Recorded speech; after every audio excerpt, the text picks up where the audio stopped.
Welcome back to Cooking with John. This is a new segment I'd like to call pre-meal. If you're from the restaurant industry, you don't need any explanation on what we're going to be doing here. If you're not from the restaurant industry, then I'll give you a quick rundown. Pre-meal is an opportunity for the back of house to interface with the front of house, to give them updates on new dishes that they're coming out with, fresh ingredients that are coming into season. It's the opportunity to really educate the staff so that they're more knowledgeable and more efficient at the table, so that when you have a question as a patron, they can answer it knowledgeably and efficiently so that you feel confident in the decisions that you make when ordering the food that you're going to order. That being said, we're going to talk about probably one of my favorite dishes of all time, ceviche. Here it is, right here. This is the book that really did it for me. Douglas Rodriguez, The Great Ceviche. I found this book when I was living in Florida. I worked at a restaurant down there, and they had this on their bookshelf. And in the summertime down there, it was dead slow. So I used to borrow books sometimes. And I remember bringing this one home many a times. I picked it up, and I've read this book more times than I can count. Anyway, I want to open up to a spot here, Peruvian black ceviche with squid ink and mixed seafood.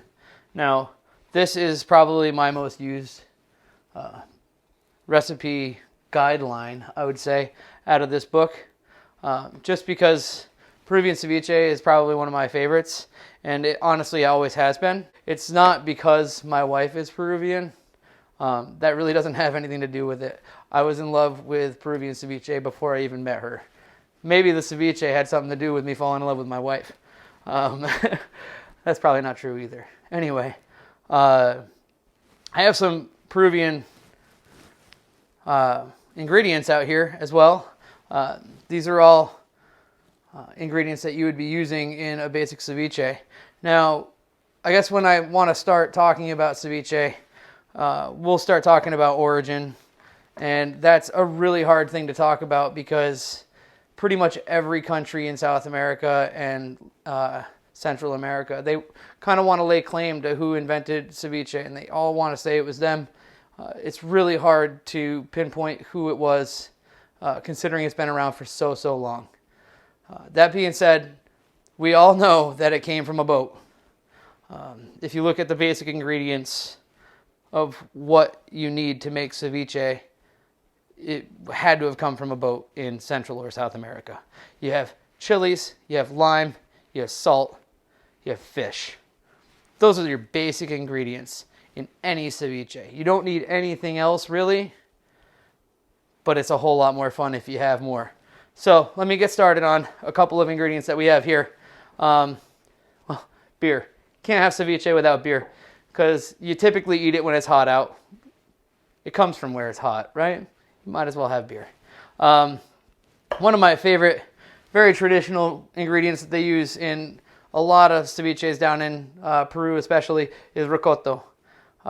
Very spicy. You buy this here, it comes in a paste normally. When I go to Peru, I typically buy it as fresh pepper, and we'll just chop it up and mix it in. You can also use what's called conchita. This is Peruvian hard corn, and you fry it up like popcorn. Then obviously red onions, cilantro. Some countries put popcorn, regular popcorn. You always have limes. Sweet potato or camote. Ají amarillo for a more mild flavor, not very spicy. These are called pucunucho. These are from where my wife's from, the Selva. This is habanero. These are charapita.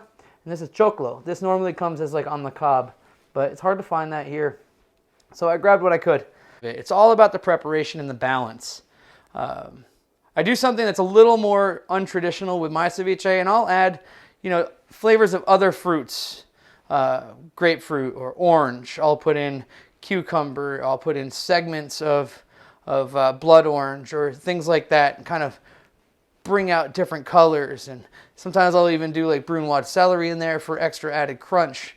We'll do mixto with shrimp and calamari, but typically what I like to do is just find that fish that's really in season.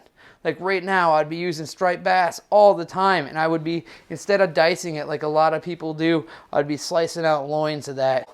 There's no wrong way to serve a ceviche, as long as you have some way to pick it up and eat it. A lot of places will do tortillas. It doesn't matter. I will eat it with a spoon.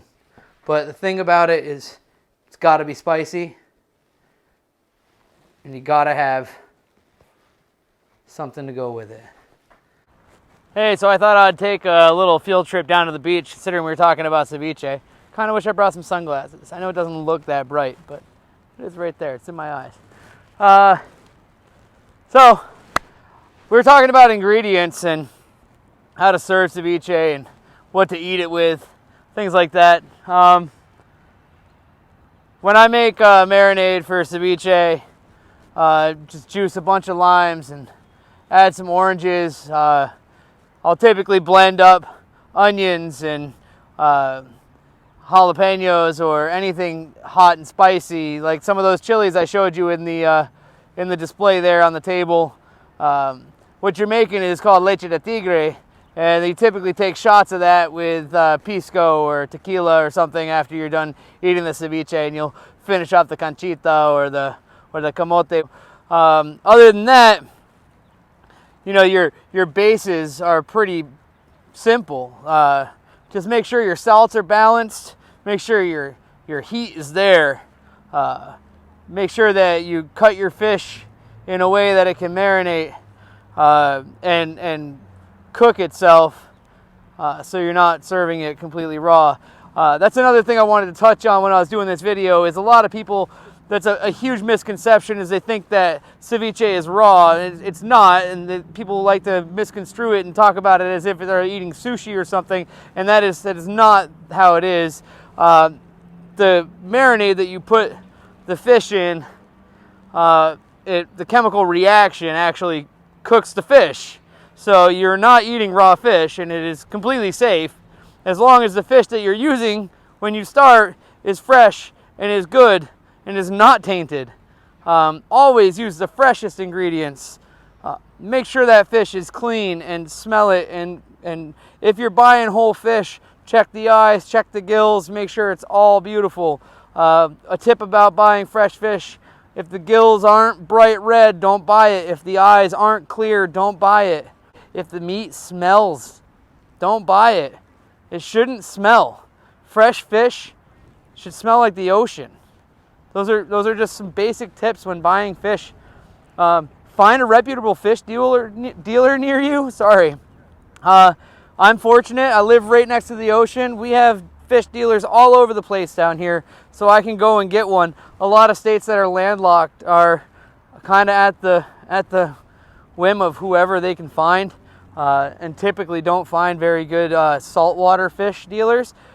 Use freshwater fish. Freshwater fish makes great ceviche too. You can use trout, you can use perch, bass. It all makes great ceviche. Buy shrimp. Shrimp is good for ceviche. Calamari is good for ceviche. That stuff all comes in. It's usually frozen at sea, washed and cleaned there. It typically is perfect for ceviche at home, and you don't have to worry about being landlocked at all. Those are just some tips that I would recommend for people who are making it, who don't have access to the ocean like I do, or access to fresh seafood across the country or across the world. So, you know, I hope that you guys enjoyed this little adventure about ceviche with me today, and I appreciate you joining me. So let's talk about some other stuff later on in the week. I'll hit you back every day. Just post some comments below, subscribe to the page. Like me on Instagram. Give me some ideas. I'd love to hear what you guys want to talk about. We can set up some more of these pre-meals throughout the week. We're going to do them all the time. So hit me up, all right? Thanks again.